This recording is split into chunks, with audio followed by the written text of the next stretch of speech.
If you're a third grade teacher, I have you covered today. I'm going to break down the Daily 5 specifically for third grade, how to get it started, and what are the best things to focus on as you head into a new school year or at any time of year when you're learning how to build a routine for your literacy block so you can streamline it and get to all of your guided reading groups.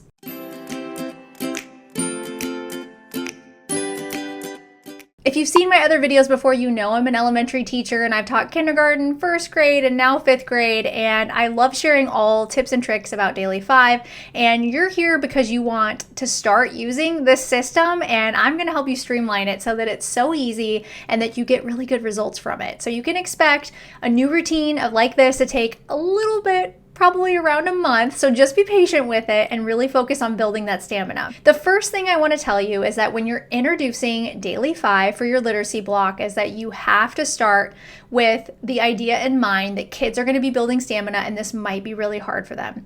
I always start with read to self, so let's start there and talking about it. You are going to build reading stamina for 15 minutes in the beginning. And what that looks like is you're having your students read by themselves independently while you're monitoring them until they get to the 15-minute mark. If at any point someone makes a sound or just has to say something, then you start over and the timer starts over. You don't make a huge deal out of it. You just say something like, oh, darn it, we were so close. Guys, we made it to like 7.5 minutes. Do you think we can make it to 10 next time? And then they will, believe me, they will. You're going to want to use a stamina building chart, and I will link everything below inside of my Daily 5 toolkit for grade 3 because I include everything I use in my classroom that makes Daily 5 so much easier. And every station I'm going to talk about today has a stamina building chart that you're going to want to use.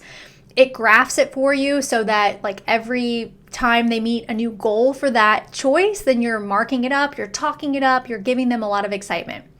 Read to self is the best one to start with. It's what the Daily 5 book recommends, and I recommend it too as someone that's done it for 11 years. Okay, the next one I like to introduce is work on writing.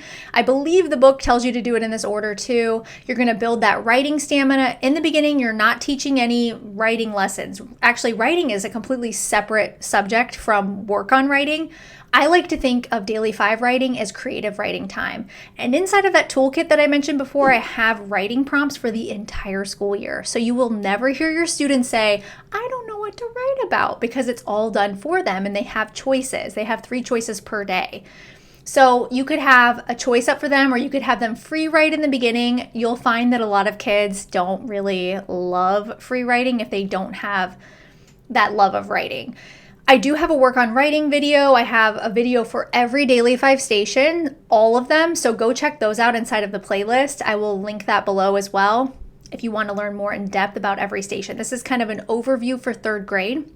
So you'll get them to the 15-minute mark with work on writing, and then you can move on. You cannot move on to the next new station until they've mastered the 15 minutes of perfect stamina. And I know we don't like to use the word perfect, but they really have to reach it before you can move on, or else you're teaching them that, it's all right. Well, we kind of did it, but maybe tomorrow. No, you want it to be perfect. So in the beginning, because it will pay off dividends later on. After work on writing, you could do either one. You could do word work or listen to reading. The kids love listen to reading, so they might get the stamina a lot faster on that one. Word work is going to be tethered probably to your literacy curriculum. I use Benchmark, and so that's all included inside of that. So I change the activities based on the daily activity inside of Benchmark.